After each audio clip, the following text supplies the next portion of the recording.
Buenas tardes. Lo primero, quisiera agradecer la presencia de todas las personas que han tenido la deferencia de conectarse a esta conferencia de manera telemática. Mi nombre es José Ramón Puerto, ocupo en la actualidad el puesto de vicedecano y vocal de Cultura y Patrimonio del Colegio Oficial de Arquitectos de Asturias. Es para este colegio profesional un verdadero placer dar la bienvenida de nuevo a nuestra compañera Andrea González Martínez, doctora arquitecta y profesora titular en el Instituto para el Desarrollo Espacial y del Paisaje de Zúrich, quien nos va a hablar sobre densificación urbana y urbanismos temporales. Nos ofrecerá algunos ejemplos y nos responderá a la pregunta de cómo expande el urbanismo temporal el conocimiento en el área de investigación de la ciudad. Sin querer ser exhaustivo, comentar que nuestra ponente estudió y se doctoró en Arquitectura y Planificación Urbana en el Instituto de Tecnología de Tokio, en la ETSAM de la Universidad Politécnica de Madrid y en la Universidad de Tongji en Shanghái. Desde 2016 es profesora e investigadora en diferentes universidades, tanto en España como en Suiza. Es miembro de la Junta del SIA, la Sociedad Suiza de Ingenieros y Arquitectos, y a partir del año 2019 es profesora e investigadora en la cátedra del profesor Van Besmael, donde investiga sobre urbanismo y desarrollo paisajístico en la Escuela Politécnica Federal de Zúrich. Es directora de las asignaturas Ubicación y Desarrollo de Proyectos y Paisajes de Transformación Urbana. También dirige un máster, así como varios trabajos de proyectos interdisciplinarios.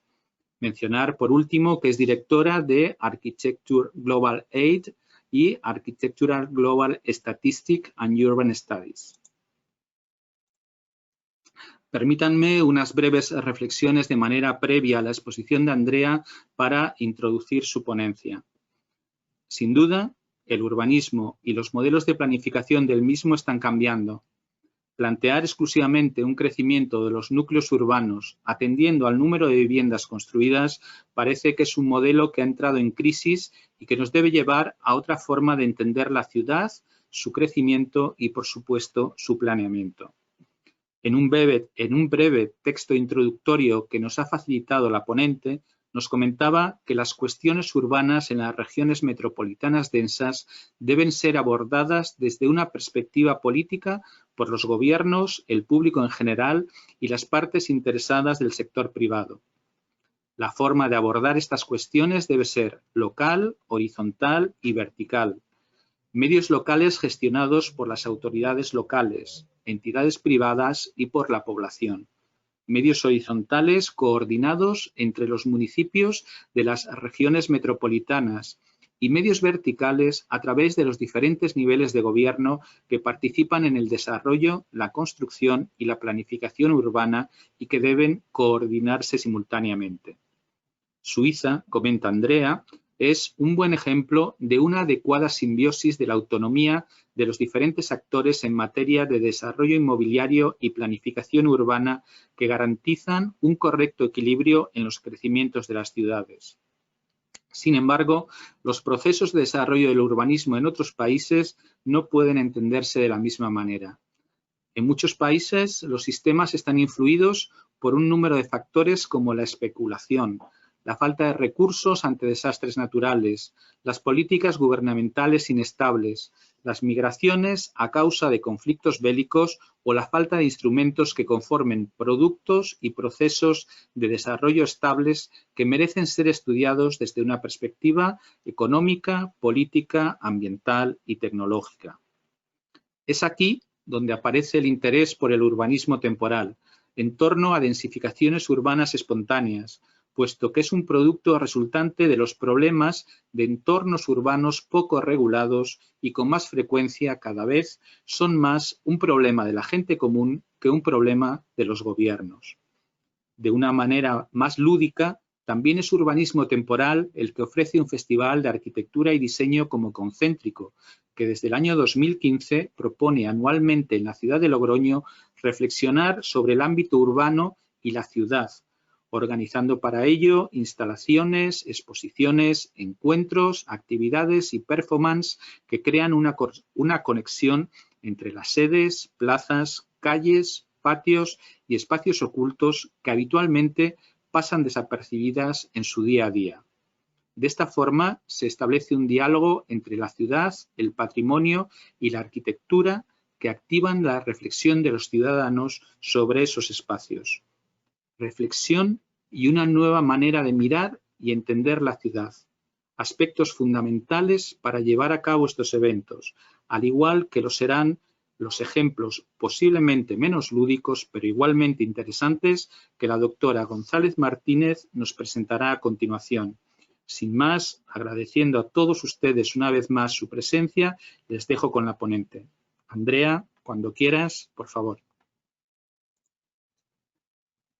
Muchas gracias, José Ramón, y bienvenidos a todos a esta charla sobre densificación urbana y urbanismos temporales, en la que voy a dar simplemente un par de ejemplos en los que yo he vivido de forma empírica cómo expande el urbanismo temporal el conocimiento en el área de investigación. En primer lugar, quería dar gracias a José Ramón y a Andrés, a todo el Colegio de Arquitectos de Asturias. Para mí, Asturias es mi patria, es un lugar que llevo en el corazón, y para mí venir de vez en cuando aquí, aunque sea de forma virtual, a comentar lo que estamos haciendo en Suiza, pues para mí es algo maravilloso y es algo por lo que estoy muy agradecida y estoy encantada.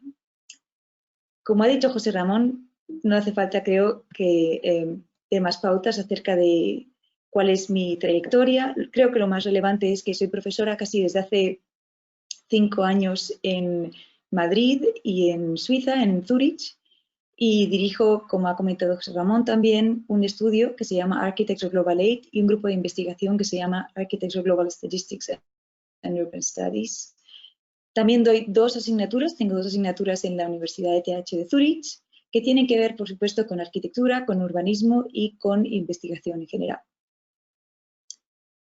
Lo que voy a contar hoy habla acerca de, en primer lugar, desastres naturales, conflictos políticos y problemas socioeconómicos, y extrae de estos temas una lección acerca de qué estamos aprendiendo hoy por hoy con respecto al urbanismo tradicional que todos hemos aprendido en las escuelas de arquitectura o en las escuelas de urbanismo. Como sabréis, mucha gente fuera de España estudia por separado la arquitectura y el urbanismo.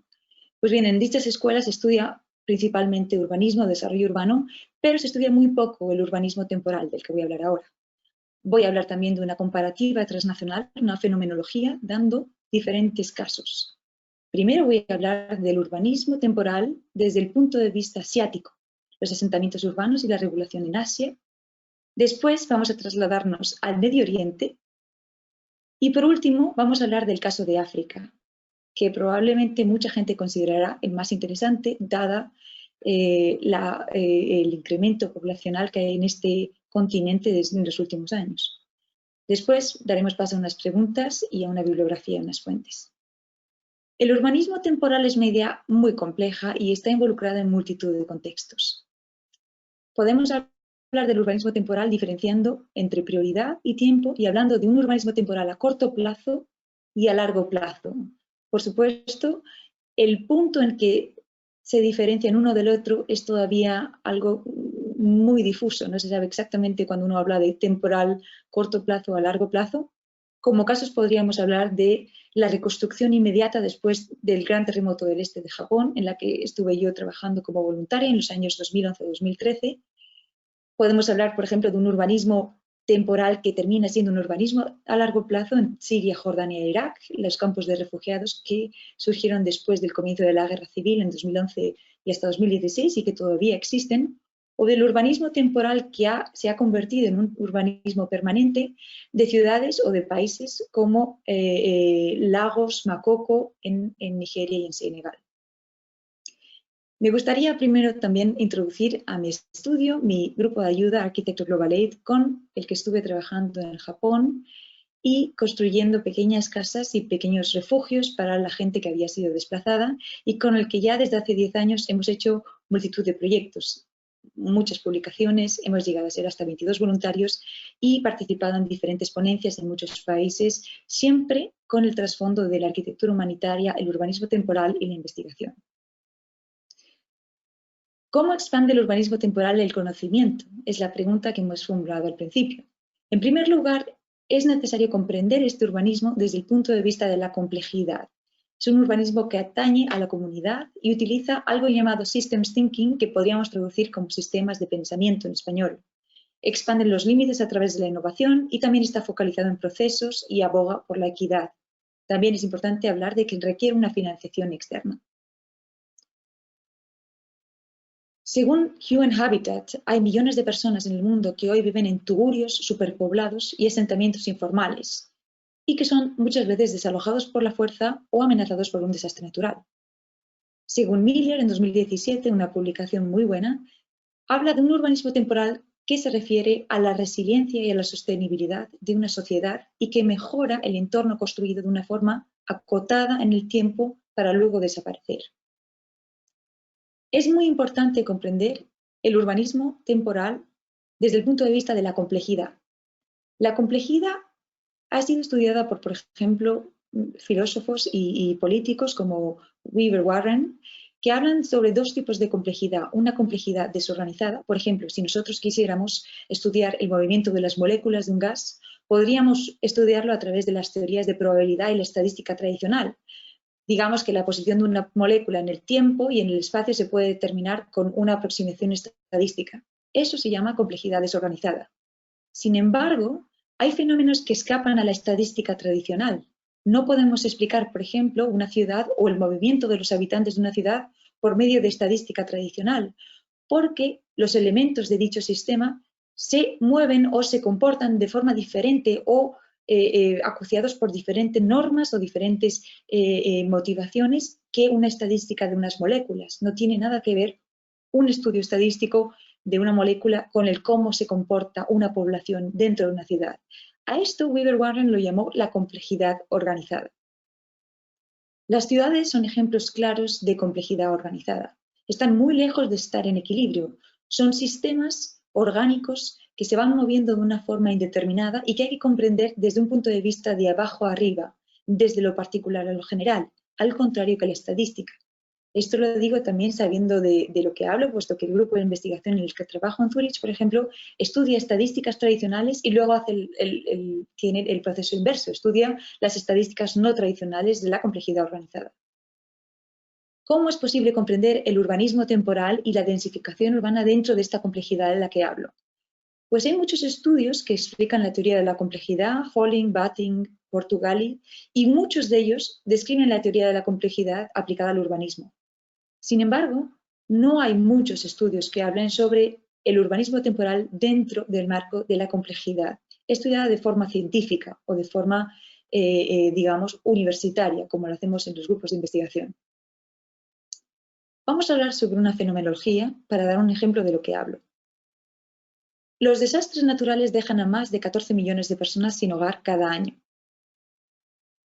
Si nos trasladamos, por ejemplo, a la costa norte de Japón, un lugar que conocen allí como Tohoku, y hablamos de las 4 provincias que fueron asoladas por el tsunami de 2011, vemos, por ejemplo, en este plano, la región de Ibaraki, Fukushima, las regiones de Ibaraki, Fukushima, Miyagi e Iwate, que fueron prácticamente destruidas después del tsunami. Estas son imágenes de cómo quedó la zona en torno a la central nuclear que tomé yo desde un coche cuando estuve allí como voluntaria en la reconstrucción. Es muy peligroso salir afuera por la radiación, que era muy peligroso salir afuera por la alta radiación que había.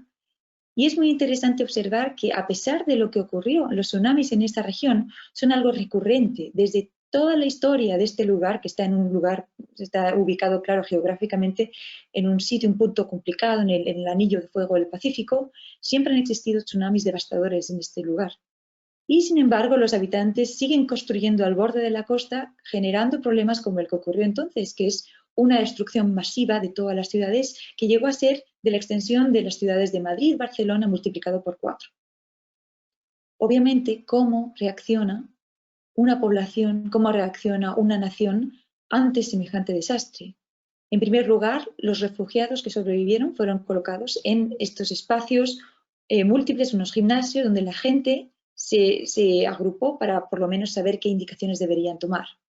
La respuesta tradicional de los urbanistas en estos casos, cuando ocurre uno de estos desastres naturales en los que una ciudad literalmente desaparece de la noche a la mañana, es como si yo estoy hoy en Cudillero y vuelvo mañana a Cudillero y de repente Cudillero ha desaparecido. O sea, este tipo de shock, este tipo de tabula rasa sobre el que el urbanismo tiene relativa poca experiencia, porque nosotros estamos acostumbrados a estudiar el urbanismo que se va desarrollando durante el tiempo, es lo que estamos estudiando. La respuesta tradicional, por ejemplo, en el caso del terremoto de Tokio del 1920, es sencillamente desplazar a los supervivientes fuera de la región y durante cerca de 40 años, cerca de 50 años, reconstruir la ciudad de Tokio tal y como la conocemos hoy. Sin embargo, ¿cómo expande el urbanismo temporal el conocimiento en el área de investigación de la ciudad? En este caso, por ejemplo, evaluando situaciones que generan soledad o problemas de salud mental. El urbanista y el arquitecto es absolutamente responsable de los problemas que generan soledad o problemas que generan daños en la salud mental de la población.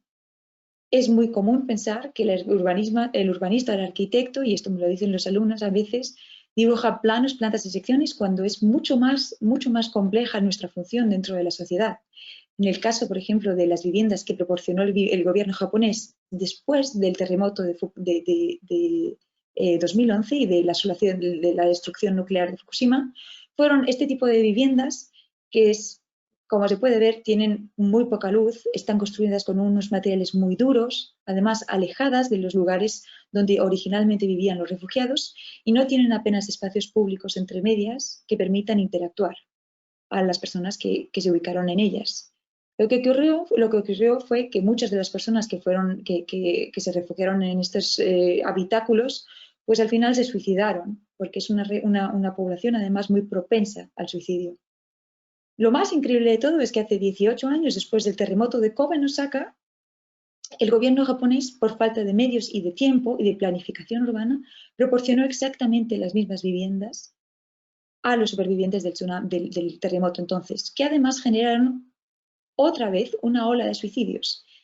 El por qué el gobierno japonés construyó exactamente las mismas viviendas, exactamente la misma forma de disponer el urbanismo, esta forma de urbanismo en estas ciudades que se construyeron, por qué hicieron lo mismo sabiendo que habían generado muchos suicidios, es algo que quizá daría para otra charla en otro momento. El caso es que de esto hemos aprendido mucho acerca de cuál es la función de este urbanismo temporal. El análisis de esta situación que estoy explicando es que los espacios temporales en aquel sistema no contaban con espacios públicos, luz natural, dieron lugar a un gran aislamiento que generó situaciones catastróficas. La estrategia siempre es trabajar de forma deductiva, razonando las situaciones de lo particular a lo general y observando cada lugar en concreto. También es muy importante comprender la importancia de la privacidad. Hay muchos estudios que hablan sobre la ontología de la privacidad, pero hoy por hoy no están muy estructurados y no hay una clara regulación sobre la protección de la privacidad. Este es el caso, por ejemplo, del urbanismo, podemos llamarlo urbanismo porque en realidad podría expandirse a cualquier tipo de escala, del arquitecto Shigeru Ban, que propuso unas particiones de papel en los polideportivos donde se hacinaban los refugiados para proveer de intimidad y de privacidad, en primer lugar, a los refugiados.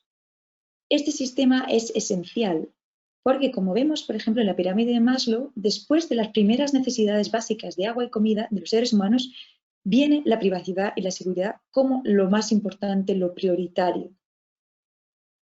La estrategia del urbanismo temporal en este caso consiste en tratar simultáneamente un número considerable de factores que interactúan entre sí y dan lugar a, primero, preocuparse de las necesidades de los supervivientes en el enfoque a corto plazo. En tercer lugar, ¿qué puede aprender el urbanismo del urbanismo temporal? Primero, por ejemplo, proporcionar una planificación temporal acorde a una densificación urbana. Esta es una imagen de una casa tradicional japonesa que utiliza un sistema modular de tatamis. Los tatamis pueden tener diferentes medidas si los observamos entre las diferentes provincias japonesas. Existe una serie de un tipo de tatami, por ejemplo, concreto de la ciudad de Kobe, existe un tipo de tatami para la ciudad de Osaka, pero lo que está claro es que permiten una modulación del espacio muy flexible y a la vez muy integrada y muy arraigada dentro de lo local, dentro de lo que es la tradición de estas personas. De nuevo, el arquitecto Shigeru Ban propuso de una forma similar a como lo hacen los tatamis, una red de contenedores en una ciudad que se llamaba Onagawa, y además los dispuso de una forma muy abierta, con espacios públicos intermedios, espacios verdes, una biblioteca, un mercado, de tal manera que de alguna forma participaron los habitantes de esta región en la reconstrucción de este barrio mientras reconstruían su ciudad original y crearon un sistema muy flexible de crecimiento con espacios públicos intermedios. La ciudad de Onagawa solamente existió esta reconstrucción durante 2 años y después se desmanteló y los residentes habituales de esta ciudad se desplazaron hacia otros centros. Sin embargo, lo que fue absolutamente fascinante bajo mi punto de vista, en mi experiencia como voluntaria en este proyecto, fue el gran éxito que tuvo el hecho de hacer participar a la población de un urbanismo temporal en el que ellos mismos vivirían y además, por ejemplo, aquí se puede ver los voluntarios de Architects Global Aid permitir que la ayuda internacional llegara y colaborara en la construcción de esta ciudad, de este urbanismo temporal. Aquí a la izquierda, mi antiguo jefe y uno de mis mentores, Shigeru Ban. El análisis de esta situación fue que los supervivientes de Onagawa necesitaban de este urbanismo temporal, en primer lugar, porque la mayor parte de ellos eran pescadores para poder seguir trabajando en el mar. Y en segundo lugar, porque es muy importante proveer de una solución intermedia. Es posible que muchas entidades y estamentos gubernamentales dijeran, bueno, ahora vamos a desplazar a 1 millón de personas a Tokio, pero hay que contar también que la capacidad financiera de las regiones del norte de Japón es muy, muy relativa. Y entonces la mejor solución en estos casos es proveer de un espacio temporal, un espacio intersticial entre lo que es el urbanismo temporal y el urbanismo a largo plazo. Por supuesto, si este urbanismo se extrapola y se deja permanente, ya no funcionaría de la misma manera. El cuarto ejemplo que voy a dar para el caso asiático es el urbanismo temporal de las Mina no Ie o una casa para todos. Lo que ocurre con una devastación de la escala del tsunami de 2011 es que es muy difícil imaginar cómo acometer como arquitectos y como urbanistas una reconstrucción tal en un espacio corto de tiempo. Como diría Cedric Price, si estamos permanentemente fuera de tiempo, estamos permanentemente en el error. En este caso, las Mina no Ie son una alternativa que provee una solución de una dimensión espiritual. Son pequeños espacios refugio que se construyen en las ciudades destruidas por el tsunami, en los que la gente puede ir a reunirse otra vez con sus vecindarios, con sus comunidades y pensar en aquellos lugares que han perdido. Frente a la destrucción absoluta de una ciudad y frente a la incapacidad económica, social, de infraestructura de reconstruir una ciudad en apenas unos meses, en apenas unos años, esta solución, la solución de las Mina no Ie, bajo mi punto de vista y la experiencia que yo tuve en la participación de la construcción de una de estas piezas, es que lo que aporta es una grandísima ayuda psicológica y una grandísima ayuda espiritual para que la gente pueda volver a sus lugares de origen y para que la gente pueda volver a reconciliarse con el mar, con aquello que les ha quitado absolutamente todo. Esta es una de las Mina no Ie construida por los arquitectos japoneses en la región de Shimokitazawa. También es muy importante decir que los urbanistas en aquel caso fueron los intermediarios entre los pescadores y el gobierno. Allí es muy difícil que los pescadores puedan hablar directamente con el gobierno porque existe una lengua, una forma de comunicación muy distante, muy dispar entre los dos estamentos, entre los estamentos de la gente de la calle, de la gente que está pescando y los burócratas que están en el gobierno. Y de alguna manera en esta foto vemos a Toyo Ito. Los arquitectos y los urbanistas consiguieron hacer de mediadores para explicar cuáles eran las necesidades de estas personas y transmitírselas al gobierno. El análisis de esta situación es que la escala de la destrucción del tsunami era demasiado grande para una solución clara, constructiva, como la que solemos dar los arquitectos o un planeamiento al uso, como el que podemos dar los urbanistas. Por lo tanto, una respuesta alternativa es este urbanismo temporal que lo que provee es una solución espiritual que por lo menos da aliento a las personas que lo han perdido todo. Ahora vamos a hablar de otro caso completamente diferente. Los conflictos políticos y desplazamientos dan lugar a problemas de densificación, problemas de regulación y otros muchos problemas de Medio Oriente. Según el UNCHR, 22,5 millones de personas en el mundo son refugiados, desplazados por razones políticas, sociales y culturales, y el 55% de ellos provienen de 3 países hoy por hoy, que son Siria, Jordania e Irak. La situación de la guerra en Siria es muy compleja. Es casi imposible describir ahora mismo qué es lo que ocurrió y qué es lo que está ocurriendo en Siria en apenas unas palabras, unos minutos o una charla de una hora. Es una situación altamente compleja. Lo que es muy interesante es dar por lo menos una idea acerca de por qué, cuáles fueron los primeros factores que dieron lugar a esta guerra. Pues bien, a pesar de que parece algo insólito, uno de los factores que dieron lugar, que desencadenaron esta guerra, la guerra civil primigenia que apareció en Siria en el año 2011, fue una diáspora del campo a la ciudad a causa de una enorme sequía. Es decir, un cambio climático tremendo que hizo que la gente se desplazara de forma masiva desde el campo hacia el interior. Por lo tanto, los precios de la comida subieron y se generó un conflicto bélico que dio lugar a un conflicto bélico muchísimo mayor y a millones de desplazados a los países circundantes.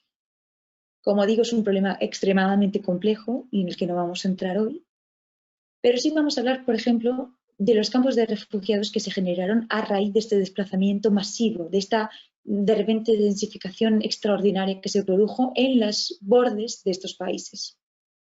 Siria llegó, según las fuentes de 2013, a tener 4 millones de desplazados, el Líbano acogió 500.000, más de 500.000, Jordania más de 500.000, Turquía 400.000, cerca de 500.000 también. ¿Qué es muy importante comprender cuando uno estudia el urbanismo temporal de los campos de refugiados?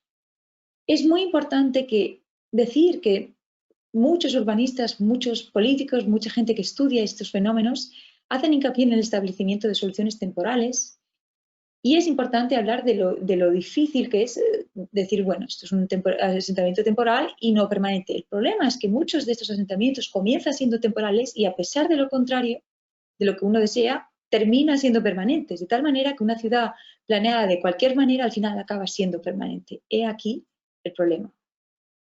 El diagnóstico que hicimos de este problema en la Universidad Francisco de Vitoria, que es donde estudiamos los campos de refugiados en el año 2016, fue que en los espacios urbanos emergentes de alta densidad, el urbanismo temporal se prolonga y se convierte en un asentamiento permanente a largo plazo.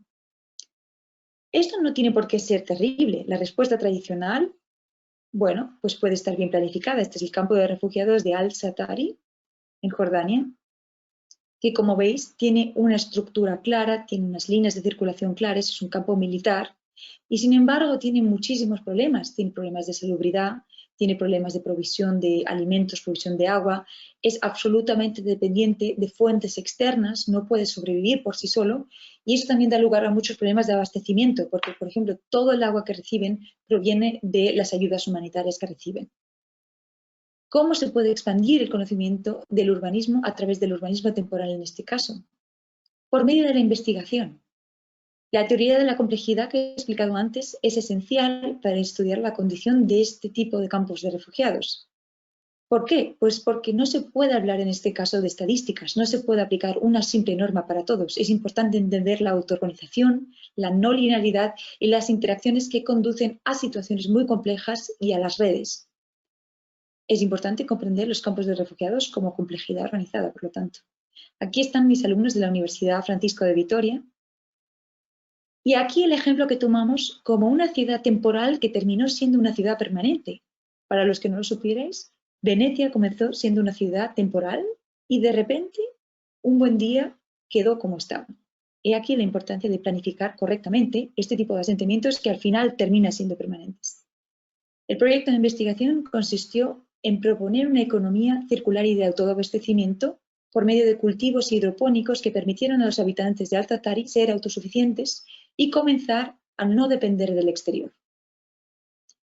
El análisis de esta situación es que este tipo de campos de concentración dependen a menudo de una asistencia externa, lo que da lugar a que las necesidades básicas estén dificultosamente cubiertas.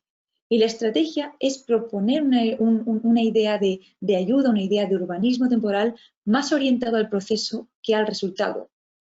Por ejemplo, en el caso de la investigación del proyecto de la Universidad Francisco de Vitoria, prestar apoyo a la comunidad a través de esta economía circular. El segundo caso que voy a explicar es un caso que ya he comentado alguna vez en el Colegio de Arquitectos de Asturias, organizar procesos participativos que implementen nuevas tecnologías. ¿Qué significa esto? Pues significa, por ejemplo, preguntar a la gente que vive en estos campos de refugiados, que todos tienen además un teléfono móvil, a través de una encuesta, preguntar, bueno, vamos a ver cuál es vuestra percepción de cómo están las infraestructuras, qué es lo que podríamos mejorar. Esto es, por ejemplo, un programa que se llama Assemble, de la compañía Bluenove, que organiza este tipo de procesos participativos. Y además me gustaría citar aquí a Jürgen Habermas y a la teoría de la comunicación. Es muy importante hablar del proceso comunicativo como algo esencial en el urbanismo, puesto que no estamos ya en el siglo XIV, es necesario involucrar a la población para dar lugar a un resultado fiable, un resultado realista que refleje lo que de verdad necesita la población. Ahora bien, ¿cómo se digiere esta cantidad de información con recursos muy limitados? El único medio de hacer dicho análisis, la única forma de digerir este tipo de información, tal cantidad de datos, es por medio de sistemas actuales, tecnología, inteligencia artificial. El último caso que voy a explicar son los problemas socioeconómicos que afectan al espacio urbano, densificación, asentamientos urbanos y regulación en África. Cerca de 1.000 millones de personas viven hoy en día en barrios marginales a causa de la evolución de la economía mundial. En esta imagen vemos Nigeria y dentro de Nigeria vemos Lago y dentro vemos el barrio de Makoko. Pues si alguno no conoce Makoko, Makoko es un lugar extraordinario, es un lugar que merece toda la atención desde el punto de vista urbanístico, pero también humanitario. Es un lugar terrible desde el punto de vista de la salubridad, es un lugar, una ciudad que flota sobre el agua en una condición, digamos, muy peligrosa para la salud, una condición terriblemente peligrosa a causa de las bandas callejeras que abundan por todos los barrios de esta pequeña ciudad en Lagos. Y me gustaría citar para explicar un poco el contexto de este urbanismo temporal a Cedric Price. Cedric Price hablaba acerca de los diferentes tipos de ciudades que han existido a lo largo de la historia. La ciudad antigua era como un huevo cocido con un perímetro perfectamente definido o una muralla.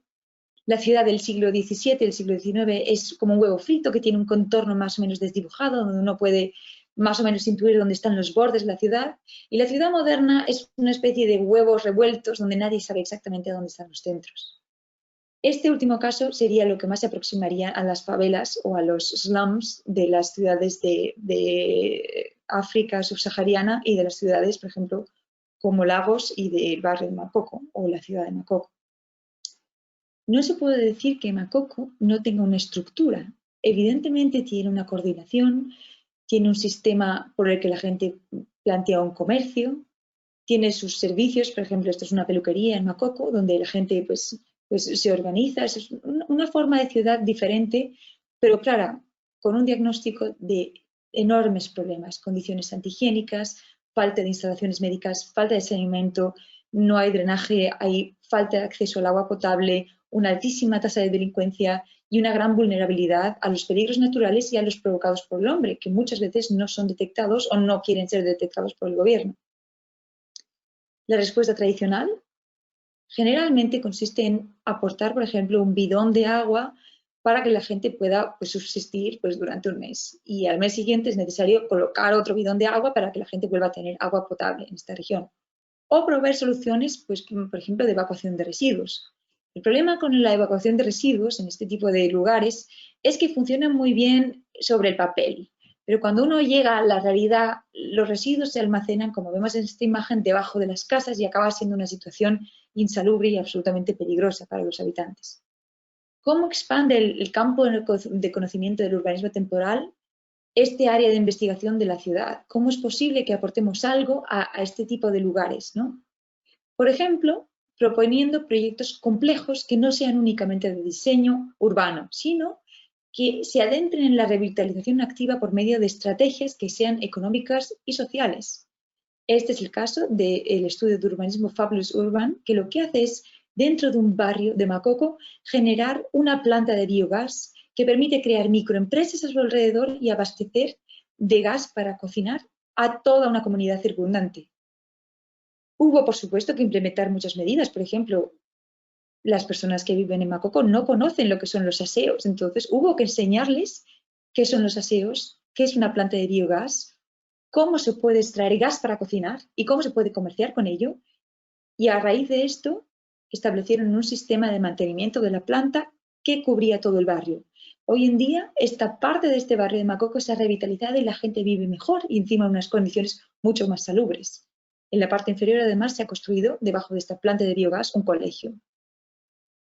El análisis de este sistema es que no solamente el urbanista habla sobre diseño de un viario, de un diseño de una parte de la ciudad de forma tradicional, sino que existen dimensiones mucho más complejas y mucho más interesantes que atañen a la economía, al servicio, a la forma en la que interactúa la comunidad con un centro o varios centros de biogás dentro de un espacio.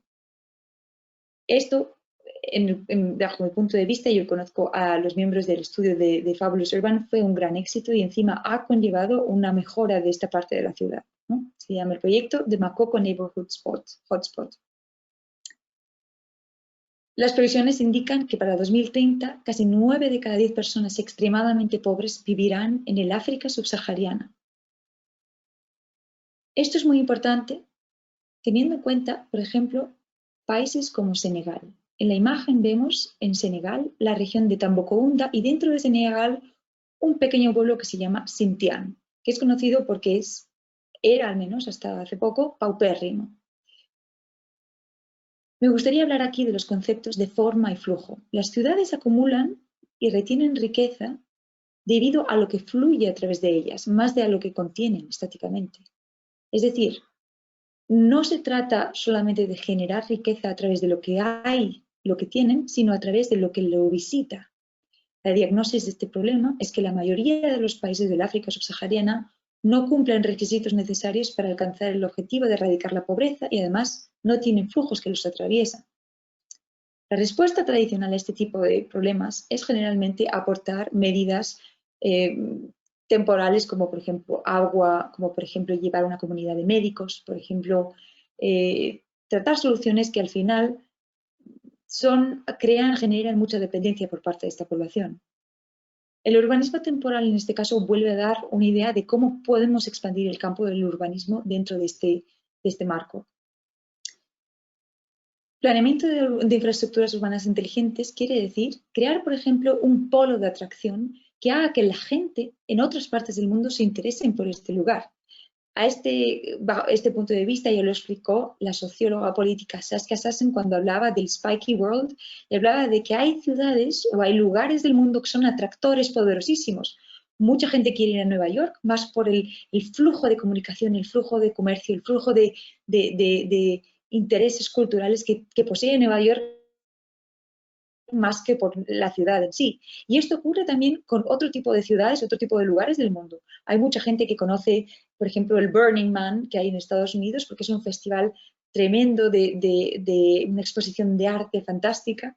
Se trata de construir o hacer de un atractor mundial, un polo urbano de atracción, uno de estos lugares, como ocurrió en la región de Sintián. La región de Sintián se crearon una serie de centros culturales que lo que generaron fue un gran interés por la manufactura y las técnicas tradicionales de costura africanas. De tal manera que se convirtió en un sitio tremendamente cool, visitado por millones de personas, donde la gente quería aprender cuáles son los sistemas, cómo se interactúa con el material, con la materia prima, con lo primigenio del ser humano en Sintián. Esto fue un gran éxito porque de alguna manera fue una estrategia de urbanismo que consiguió poner Sintián y la región de Tambacounda dentro del mapa y hacer que se convirtiera en un atractor con un centro o varios centros urbanos de agricultura, arte y educación. Es un proyecto además de Tohiko Mori de Joseph and Annie Alberts Foundation, que es fantástico desde el punto de vista arquitectónico y urbanístico. Ya estoy a punto de llegar al final de esta charla de hoy. Como veis ha sido no muy extensa porque también es una charla antes de Navidad. Me parece que es mejor que sea un poco ligera. Me gustaría dar paso a algunas preguntas, no sin antes despedirme diciendo que, como hemos hablado, la expansión del urbanismo temporal, del urbanismo a través del urbanismo temporal de este campo de conocimiento y de investigación es tremendamente interesante, dado que hay muchas personas, millones de personas en el mundo que viven en condiciones que amenazan su vida y que necesitan de este urbanismo temporal para sobrevivir. es importante también entender mejor el urbanismo temporal porque es necesario para poder dar paso a una mejor densificación urbana. Esto también podría dar lugar a problemas, o sea, podría dar lugar a investigaciones que tengan en cuenta, por ejemplo, el problema del COVID. Y también es importante entender el campo de las nuevas teorías, nuevas porque difieren un poco de las clásicas. Es necesario comprender el urbanismo tradicional, pero es necesario también entender, por ejemplo, el urbanismo de hoy dentro del marco de la complejidad, dentro del marco que he explicado del análisis no estadístico, sino el análisis alternativo a la estadística, y establecer una nueva investigación, una nueva literatura que pueda unir todas estas ciencias. Nada más y muchas gracias. No sé si hay alguna pregunta. Como es un medio virtual, voy a preguntarle a Andrés si hay alguien que tiene algún interés o levanta la mano. Hay un sistema para hacer preguntas que consiste en dar clic al botón preguntas y levantar la mano, y Andrés, que es el administrador, os puede dar paso. Hola, Andrea. A ver, tenemos una pregunta de Antonio Aurel. Si quieres, le doy la palabra y que proceda a hacer la pregunta. Por favor, sí. Venga. Hola, Antonio, ya tienes activado el micrófono. Hola, buenas.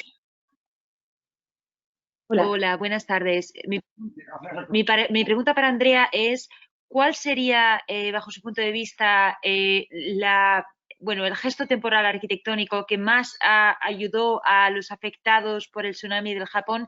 Y si esa solución arquitectónica sería extrapolable a un contexto español para no sé cómo podría aplicar en el Japón y en España. Gracias. Muchas gracias. Muchas gracias por la pregunta, es muy interesante. La verdad es que yo creo que lo más interesante en Japón fue la estrategia urbana de las Minae-no-ie, tanto urbano como arquitectónicamente. Fue una estrategia muy sabia, bajo mi punto de vista, por parte de los urbanistas y arquitectos japoneses, porque conseguía acatar un problema de gran escala, resolviéndolo con una financiación bastante normal. No fue necesaria una financiación extraordinaria para construir los Minae-no-ie, y dio una respuesta espiritual que ayudó muchísimo a la gente a superar muchos problemas de depresión, problemas de soledad, problemas de volver a recordar la memoria del lugar. Y creo que esta idea, por supuesto, enraizándola con la cultura donde se implementa, puede ser extrapolable a otros países, como bien dices, España. Me parece que en el caso, por ejemplo, del terremoto de Lorca de hace unos años, en 2014, me parece que una muy buena medida podría ser generar espacios temporales o pequeños espacios a lo largo de la ciudad que permitieran a los habitantes volver al lugar donde crecieron y sencillamente, no sé si rezar, hay gente que no reza, pero simplemente reunirse con su comunidad y recordar el lugar. No sé si he respondido a la pregunta. No sé si hay alguna pregunta más. Tenemos una pregunta de César Álvarez, que le voy a dar el micrófono ahora mismo. César, si nos escuchas ya puedes intervenir. Tienes que activar el micrófono. Ahora sí. Ahora te oímos, sí. Adelante. Hola, buenas tardes. Mi pregunta va dirigida a ¿qué piensa de los planes generales de ordenación, sobre todo en las zonas rurales, de ayuntamientos menores de 5 años, de 5.000 habitantes, perdón, de las unidades de ejecución? Y una última pregunta es, cuando eres heredero de un plan general que no estás de acuerdo y más o menos te posicionan para hacer la aprobación parcial, ¿cuál sería su opinión cuando no está conforme? Sí, muchas gracias. Creo que el problema de los planes generales que se heredan, con los que uno no está de acuerdo, es complejo, pero no solamente aquí en España, sino en todos los países del mundo. Me parece que es muy necesario, por ejemplo, contar con la participación ciudadana para dar lugar a la aprobación de uno de estos planes generales y en el momento actual. Es decir, estoy completamente a favor de hacer un estudio de un proceso participativo para ver si un plan general debería ser aceptado a día de hoy, que no sea, por ejemplo, un plan general, si se ha sido aprobado hace, pues no sé, hace 10 años, a lo mejor ya no está actualizado, creo que es un problema que no solamente atañe aquí a España, sino que es un problema generalizado. Hay un enorme vacío entre lo que quiere la población, entre lo que necesita la población y lo que ha sido ya aprobado definitivamente. Y me parece que es verdad que desde el campo de la investigación uno puede proponer, desde la universidad uno puede decir, en este tipo de casos estaríamos de acuerdo en volver a hacer un proceso participativo donde la población votara qué es lo que necesita, qué es lo que se necesita, porque esto no es un sinsentido, por ejemplo. Pero una cosa es lo que uno propone desde el mundo de la investigación y otra cosa muy distinta a lo que al final se ejecuta en el mundo de la praxis. Y claro, esto muchas veces da lugar a situaciones terribles y a un urbanismo pues demencial, bajo mi punto de vista. Me parece que es un problema sin resolver y me parece que es un problema que hay que acatar de alguna manera. Tenemos otra pregunta de Paula González. Sí. Le voy a activar el micrófono para que intervenga. Bueno, Adelante, Paula. Yo soy Marcolina, una compañera. A la doctora Andrea quería preguntarle en función de algún artículo muy interesante que leí del autor y arquitecto Fernández Galiano sobre el tema de la ciudad actual con el problema de reflexión ante el COVID. Él hablaba sobre los años 60, 70, donde la ciudad, a través de los PAOs, era una ciudad de expansión, contraposición a la ciudad hacinada. Y posteriormente se ha visto que, bueno, pues tanto el hacinamiento como la expansión excesiva pues crea un gran problema. La expansión excesiva para conseguir viviendas con luz, viviendas con mucha zona verde y tal, crean problemas de infraestructura de costos infranqueables. Y en cambio hablaba de una densidad crítica que creo que era un elemento de investigación importante. Le quiero preguntar a la conferenciante si realmente este tema de densidad crítica que elimina los problemas de alguna forma del hacinamiento y por otra parte permite también eliminar la expansión excesiva, crear una fórmula que nos permita atacar un problema que existe hoy en la ciudad de diseño, de sostenibilidad sociológico y medioambiental que nos atañe. Sí, muchas gracias por la pregunta. La verdad es que el tema de cuál es la densidad crítica adecuada para un asentamiento urbano, para una ciudad, para un espacio de urbanismo temporal, una comunidad de refugiados, es un tema peliagudo, también difícil, porque, claro, nosotros hemos estado hablando, nuestra sociedad, ¿no?, de los beneficios de la alta densidad, de cuáles son los beneficios, por ejemplo, de redensificar la ciudad antes que expandir hacia el exterior.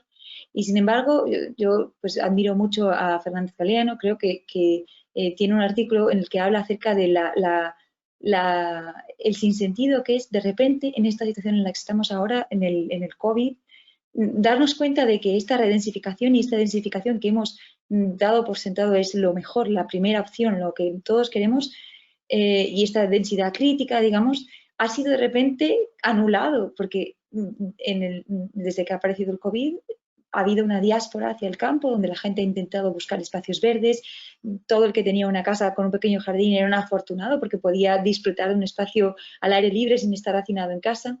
Entonces me parece que la observación de cuál es la densidad crítica todavía es un camino largo por recorrer. Por supuesto que una expansión desmesurada de la ciudad no es positivo, como ocurre en las ciudades estadounidenses, donde existe una densidad tan baja que el sentimiento de soledad, de aislamiento, pues es nefasto.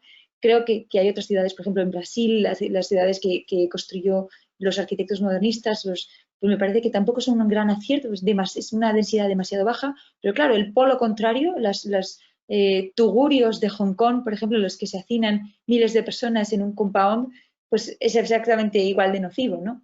Y me parece que la densidad, ese punto de densidad crítica debe ser analizado por casos, no existe un caso general, sino que debe ser analizado por casos.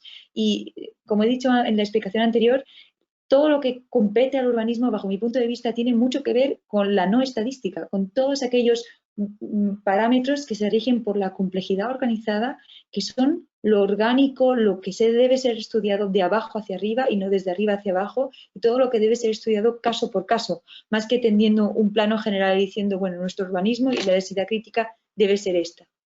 Creo que la densidad crítica es algo que estudiar, como digo, por caso y viendo cómo es cada una de las situaciones. Me parece una pregunta muy interesante. Gracias. Tenemos otra pregunta No sé de Ícaro. Sí.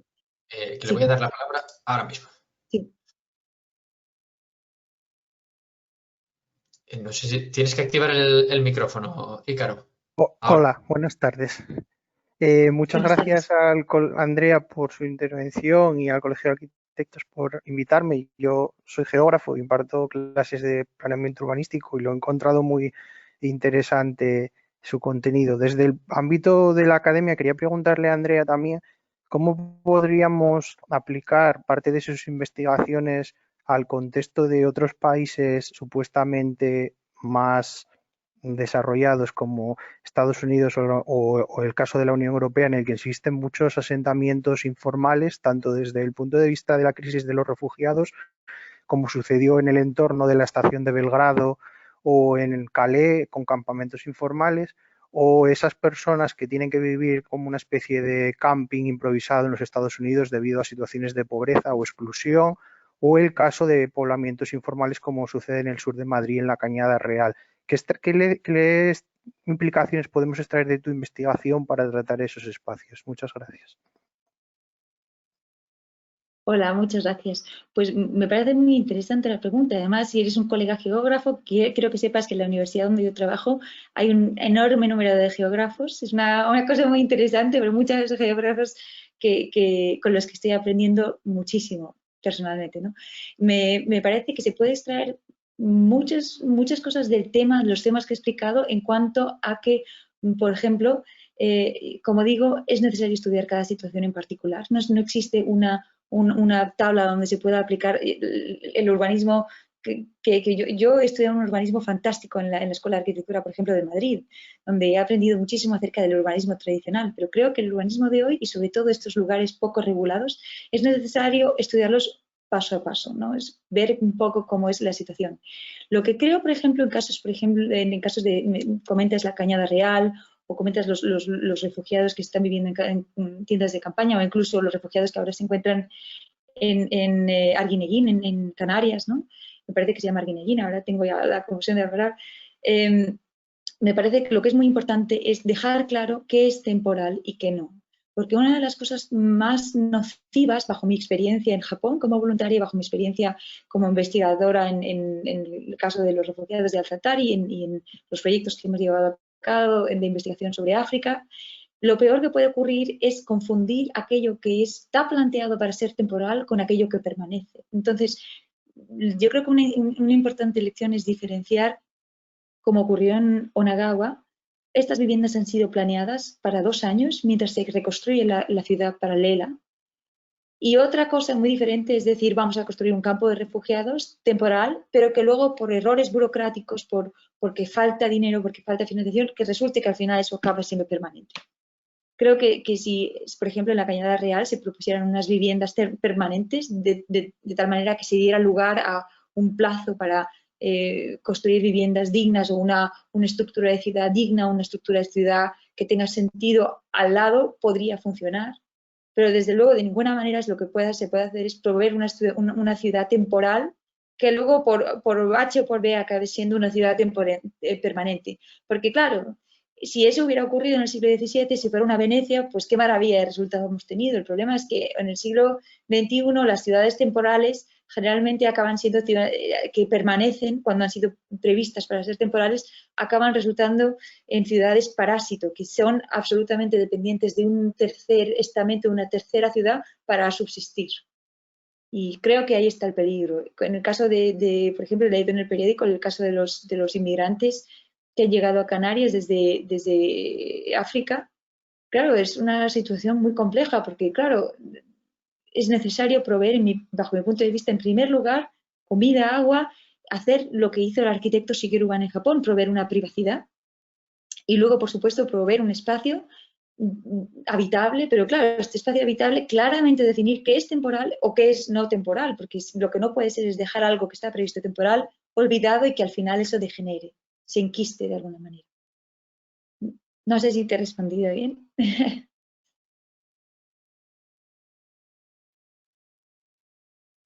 Y no sé si hay alguna pregunta más. De José Ramón. Andrea, voy a darle la palabra a José Ramón.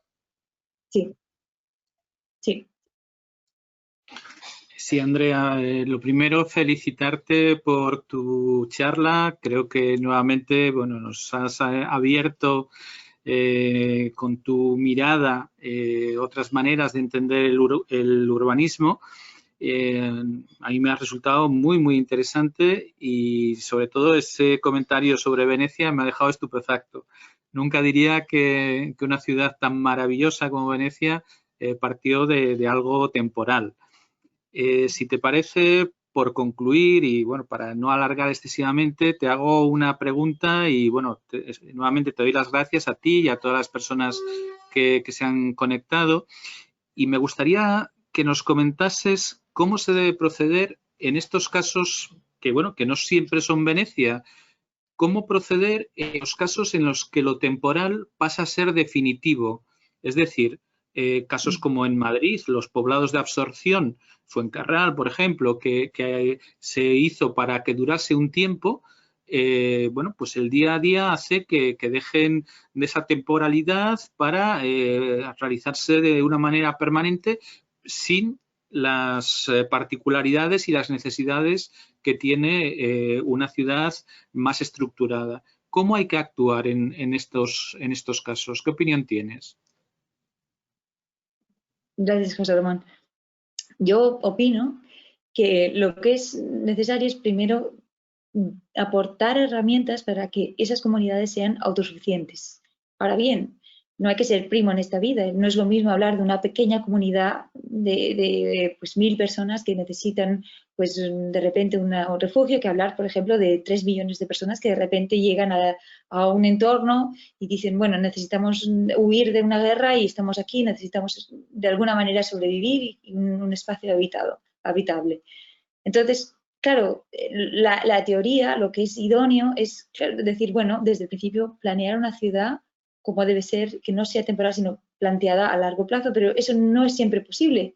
Es casi un oxímoron porque la urgencia, la necesidad que tienen estas personas de un espacio para sobrevivir está completamente en contra de lo que se requiere para hacer algo que a largo plazo funcione fenomenal. Lo que se hace es, primero, en los campos de refugiados, un campamento militar, que originalmente no tiene por qué estar mal, pero lo que es necesario, yo creo, es aportar herramientas para que estas personas sean autosuficientes completamente. Autosuficientes desde el punto de vista de la infraestructura y autosuficientes desde el punto de vista de la economía. Quizá es un campo que compete más a un gremio de ingenieros, arquitectos, economistas, más que a un urbanista solo. Porque hoy en día la complejidad ante la que nos encontramos de la ciudad, las fuerzas que hacen que una ciudad esté imbuida de fuerza, de comercio, esto es algo tan complejo que no solamente es competencia de un único gremio, de un único campo, sino que debería ser un compendio de expertos que determinarán cómo hacer que un lugar de repente habitado, que salga de tabula rasa cero, que sea de repente habitado, que sea un lugar que a el largo plazo funcione de alguna manera.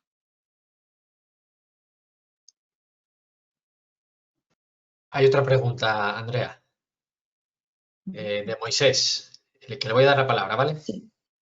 Sí. Adelante, Moisés. Hola, Andrea. Buenas tardes. Muchísimas gracias por una conferencia tan magnífica. Muchísimas gracias al Colegio de Asturias por compartirte con nosotros y dejarnos acudir. Me llama mucho la atención toda tu intervención en la que has mezclado ejemplos de emergencias naturales, digamos, con campamentos de refugiados, por guerras, por hambres, Entonces, en todo este urbanismo temporal y de emergencia siempre vemos ejemplos e intentamos atacar un poco, casi parece todos, no sé si con herramientas, ¿no? Pero bueno, con aquello de lo que puedes echar mano en el campo seguramente y de manera urgente. Pero muchas veces, ¿cuánto ves que pese en estos emplazamientos, en estos urbanismos temporales, la inseguridad o en general en los campamentos refugiados la gente que está no está porque quiera, está porque no puede ir más allá o porque está huyendo de una guerra o de un conflicto, de una inseguridad. La gente que está en los campamentos sustituyendo las viviendas que han perdido están por otras causas pero tienen la esperanza de recuperar ese tejido que antes tenían. O sea, hasta qué punto el origen del conflicto, del problema al cual el urbanismo temporal responde no tiene implicaciones en el resultado futuro y también en lo que tú decías, ¿no? De que lo que ha de ser temporal, lo que puede ser temporal frente a lo que pretendemos reconstruir. Esos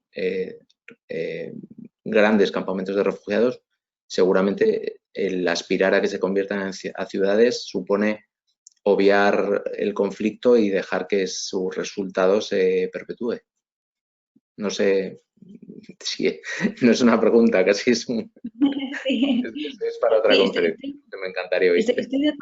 Estoy de acuerdo en que el motivo que lleva a una persona a huir o el motivo que lleva a una persona a necesitar este tipo de urbanismo temporal es generalmente un motivo sórdido. Es decir, si uno viene huyendo de una guerra terrorífica, si uno ha salvado la vida de milagro, como ocurrió en el caso de Japón o como ocurre en otros desastres naturales, obviamente, y yo esto lo viví en primera persona porque estuve directamente inmediatamente después del tsunami estuve en Japón y los trastornos psicológicos que hay en este tipo de situaciones son tremendos. Claro, estamos hablando de gente muy dañada y con mucha necesidad de atención psicológica, psiquiátricas. Claro, es una situación muy dura.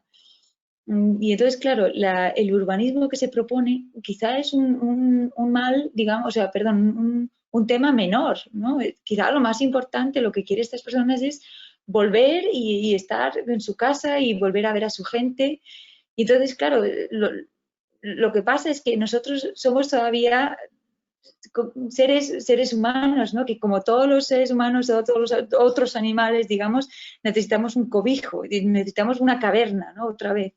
Y entonces el problema del habitar siempre vuelve al tema de que a pesar de querer volver, a pesar de que de haber sufrido un desastre, aún necesitas un cobijo en el momento en el que te encuentras. Entonces, las ciudades que se generan, muchas veces los campos de refugiados, por ejemplo, son planificadas por campamentos militares que son gente muy entrenada para hacer frente a problemas de guerras, para problemas terroríficos. Por supuesto, eso no exime a una población de pasarlo fatal y decir, bueno, es verdad que estamos pasando lo horrible, pero yo estoy convencida de que una pequeña idea lúcida por parte de un buen urbanista o un buen geógrafo o una persona que tenga en su mano el diseño de este tipo de campos, que diga, vamos a ver, vamos a proponer en este espacio un colegio rodeado de un parque, de una zona verde, y si no hay zonas verdes porque estás en un sitio donde no puede haber zonas verdes,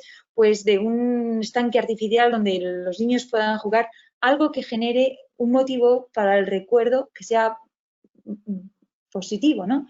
El caso de Japón, por ejemplo, que es una ciudad avanzadísima donde uno no puede decir que la gente vivió una tragedia, que fue el tsunami de 2011, pero estamos en un país desarrolladísimo, en un país del primer mundo. Y sin embargo, la metedura de pata tremenda del gobierno japonés fue proveerle exactamente los mismos bloques, los mismos contenedores, sin luz, sin espacios públicos intermedios, a estas personas sabiendo que se iban a suicidar, ¿no? Sabiendo, porque la publicación, cuando investigamos acerca de cómo es posible que dieran exactamente las mismas viviendas sin Kobe a las viviendas de Japón, nos parece inverosímil, ¿no? ¿Cómo han podido dar las mismas viviendas? ¿Se han organizado mal o qué ha pasado? ¿O esto ha podido ser intencionado? Eso es impensable para un país europeo, digamos. O quizá para otra cultura a lo mejor no es tan impensable, ¿no? Pero para nuestra cultura eso es impensable, ¿no? Entonces, creo que el urbanismo temporal sí que es cierto que necesita estar acompañado de un estudio profundo de cómo y por qué esto ha ocurrido, qué es lo que ha... O sea, no sé si te refieres a esto, pero desde luego creo que es un campo fascinante estudiar el qué ha generado esta diáspora. Porque, por supuesto, estos son los problemas más terribles de la humanidad, ¿no? Estas diásporas han sucedido toda la humanidad, toda la vida, y solamente ahora estamos poniéndole un foco a eso que ha ocurrido toda la vida. Y un foco desde el punto de vista de la investigación, que es como una forma muy teórica de abordarlo y que no puede ser nunca simple, porque si caemos en lo naif y pensamos que todo va a salir bien y que todo es perfecto, pues ahí es donde se mete la pata, ¿no? Es necesario pensar de una forma pues un poco civilina, viendo, bueno, si esta gente que está aquí hacinada viene de un conflicto bélico, ¿qué no puede pasar si no se ponen medidas de seguridad, si no se habla de protección de los más vulnerables? He leído un artículo muy interesante acerca de la vulnerabilidad de las mujeres en campos de refugiados, porque claro, los hombres que tienen traumas pues acaban pues con problemas de violencia doméstica, y he leído un artículo muy interesante acerca de cuál debería ser la protección de protección, la regulación, el governance, que pueda regir de alguna manera, que pueda ordenar de alguna manera estos campos de refugiados y pueda proteger a las personas más vulnerables. Gracias por la pregunta.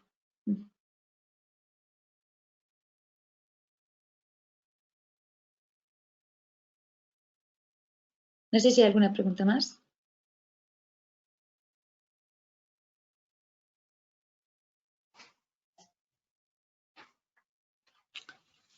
Pues si no hay ninguna pregunta más, bueno, nuevamente agradecerte, Andrea, la charla, la amabilidad, las respuestas que nos has dado a todos los que hemos preguntado, dar las gracias a todos los que se han conectado y emplazarte para un nuevo encuentro cuando consideres pertinente, porque será un placer volver a tenerte en el colegio para que nos cuentes pues tus nuevas ideas o tus nuevos trabajos en este campo apasionante que es el urbanismo. Muchísimas gracias a todos.